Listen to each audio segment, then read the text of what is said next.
کسی کی تہجد بھی کام نہیں آتی اور کسی کی قضا بھی قبول ہو جاتی ہے۔ نماز عادت بن جائے تو کامیابی مقدر بن جاتی ہے۔ وضو سے شکل، قرآن سے عقل اور نماز سے نسل پاک ہوتی ہے۔ دن کی پہلی فتح فجر کی نماز پڑھنا ہے۔ نماز دنیا اور آخرت کے خزانوں کی چابی ہے۔ بے شک نماز ہی بہترین ساتھی ہے، دنیا سے قبر تک، قبر سے حشر تک اور حشر سے جنت تک۔ اللہ تعالیٰ جب ناراض ہوتا ہے تو روٹی نہیں چھینتا بلکہ سجدے کی توفیق چھین لیتا ہے۔ یقین مانو یہی سب سے بڑا خسارہ ہے۔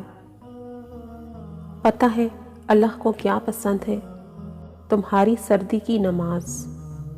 جب تم اپنا گرم بستر چھوڑ کر نماز فجر کے لیے اٹھتے ہو اور اس کی محبت میں ٹھنڈے پانی سے وضو کرتے ہو تو یہ محبت دنیا کی ہر محبت پر غالب آ جاتی ہے۔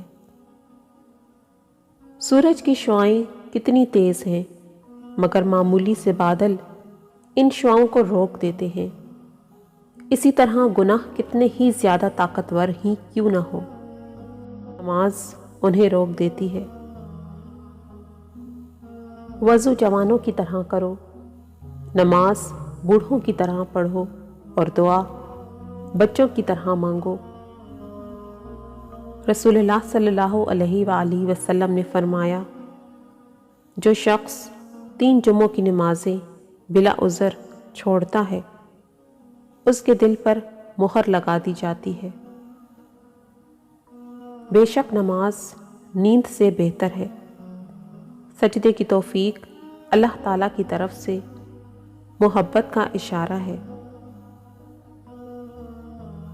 اگر تمہیں نماز سے سکون نہیں ملتا تو تم سکون سے نماز پڑھا کرو۔